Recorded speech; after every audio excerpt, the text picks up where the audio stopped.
It is time for our ministry time on the night, and talking here on Easter Sunday and about Easter and Easter coming up for some of you guys that are listening live, and some of you guys that are listening on the wave. You're listening right here on Easter. So talking about the power of the cross, based off a song tonight by the band HB, Finland band, called God Has All Glory from 2008. And so let's get into our ministry time. It says in 1 Corinthians 1:18, "For the message of the cross is foolishness to those who are perishing, but to us that are being saved, it is the power of God." So we can preach the power of God and the wisdom of God to both Jews and Greeks and Gentiles, not with the words of wisdom. Let the cross of Christ should be made of no effect. Talk about that, 1 Corinthians 1:17. So the power of cross allows us to put power to put all the things in order. The power has been given to us through the word of the cross, and its power is which we can put all things in order according to God's wisdom. Clever thoughts and arguments cannot lead anyone to perfect unity, but the word of the cross can. Jews, Greeks, Gentiles who differ greatly from one another as people, have hated one another, can be saved to such extent through the word of the cross that can become new people in a genuine brotherhood that lasts forever. Paul, who wrote 2/3 of the New Testament, just about, in his weakness and fear and much trembling when he considered the possibility of excellence of speech and persuasive words might enter the church and weaken the word of the cross for salvation through Christ's power and God's wisdom. The word of the cross resulted in death to everyone that has to do with any kind of sinful nature. Then the new man is born for victory, and life is for the benefit and the joy of others. Jesus was anointed with the oil of gladness above his companions because he loved righteousness and hated lawlessness. Jesus was the first one to take up the cross daily and put his flesh with his passions and desires on the cross. Throughout the years he received brethren on his way up to the cross, brethren who possess the same spirit and the same mind. They have become Jesus' true brothers. With Jesus as the greatest and most excellent among us to live a perfect life, they are brothers who have hated sin and loved the truth in Jesus.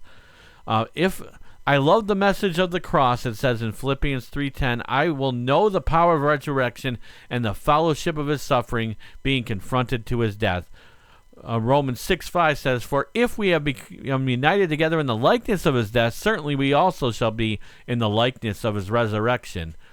Ungodly people consider it foolishness to deny the desires and passions of sin, but Christians live to try to live a holy life and live and do and to please and live how God would want them to live.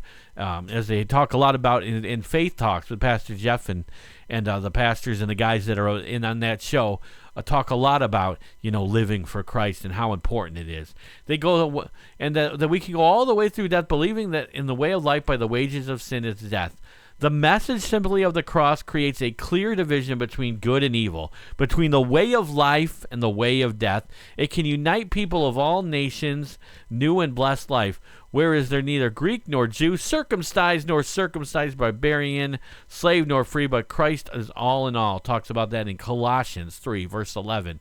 If the message of the cross does not bring about a radical separation and change in your life and melting together with the word of life, the result will be only temporarily. But if you understand the power of the cross and that without the cross there's neither peace nor unity in the home or in the church.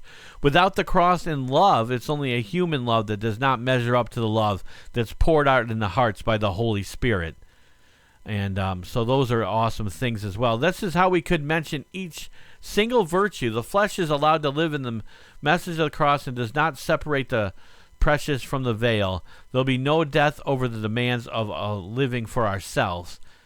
Then righteousness will be accompanied by self-righteousness. Wisdom will be accompanied by human ideas that are one of the wisdom that is from below, which is earthly, sensational, and demonic. And that's not what God has called us to. God has called us to grace and love through our relationship with Jesus. Mercy will be accompanied by honor and seeking and exalting yourself instead of true godliness. So it's so important that everything can appear to be all right, seen from the outside. But Jesus says in Luke 12:1, beware of the leaven of the Pharisees, which is hypocrisy. if I can say the word. If the future is not born of a pure heart, everything will be impure. But the cross, the world has been crucified to us, and we to the world. Through the separation of the cross, only which is genuine, true, and pure will remain before God to his honor. The message of the cross is truly the power of God to salvation for everyone who believes. So if we want to see God's power and the power of God of salvation in our lives, we must believe that Jesus died for us. And I just encourage you, if you do not have a relationship with Jesus, to make that decision. It says in Romans 10:9, if we believe in our hearts and confess with our mouth that Jesus is Lord, you will be saved. And I encourage you to do that today. If you have any questions about it, feel free to call us here at the station number at 315-838-1577. Again, that number is 315-838-1577, or the church at 280-4044, 280-4044, of course, 315 as well. So hopefully you got it out of the message. We get to celebrate Jesus and what he did for us. And it's such an exciting time of year, Easter, and the Resurrection Sunday, and how awesome God is and what he does for us. All right, without further